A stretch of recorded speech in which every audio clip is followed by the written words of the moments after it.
Aujourd'hui, on est sur une opération de requalification de rue, de manière à harmoniser, on va dire, la circulation vélo et les espaces verts. Dans la démarche ACT que Colas a mis en place depuis à peu près 1 an, qui permet de décarboner au maximum le chantier. Donc pour ça, on a essayé de faire une expérimentation grandeur nature avec l'Oxam pour mettre en place des machines électriques. Au niveau des terrassements et des compactages, on est donc sur 100% électrique. Au niveau de la puissance, on est quasiment sur la même chose que du thermique.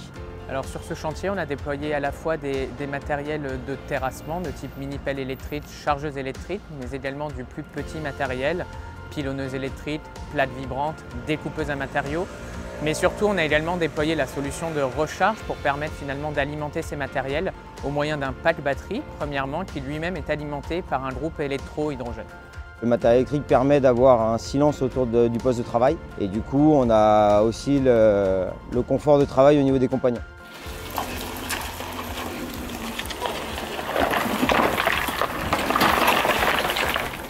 Alors, les nouvelles habitudes, ça va surtout être la gestion des batteries et de l'autonomie.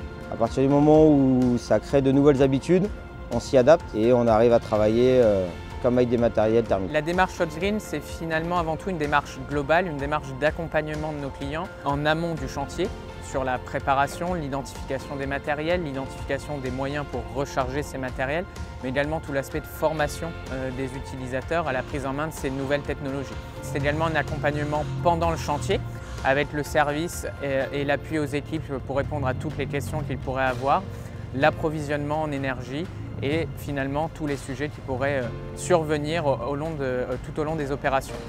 Et enfin et surtout, la démarche Shots Green, c'est l'après-chantier, c'est finalement comment on capitalise sur ce qu'on a fait, comment on mobilise les retours d'expérience de tous les utilisateurs pour améliorer les technologies, pour améliorer les services, pour valoriser les avantages et finalement faire de ces tests, de ces expérimentations, un modèle qui progressivement se construira pour répondre demain à tous les besoins.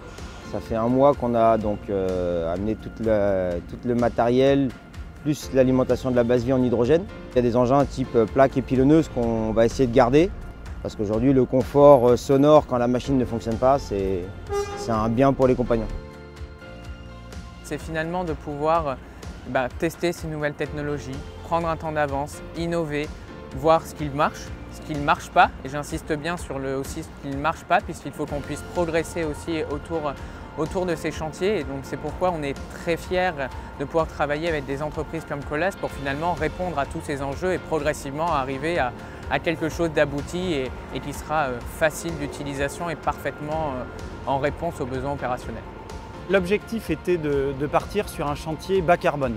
On parle de moins de bruit, on parle de moins de pollution, on est précisément dans la décarbonation de nos sites. Ça rentre clairement dans le cadre de notre démarche RSE chez Colas, la démarche ACT, Act and Commit Together, pour améliorer encore une fois nos conditions de travail, rendre notre métier peut-être aussi plus attractif, plus acceptable et montrer qu'on essaye de travailler dans le cadre de moins d'émissions de CO2.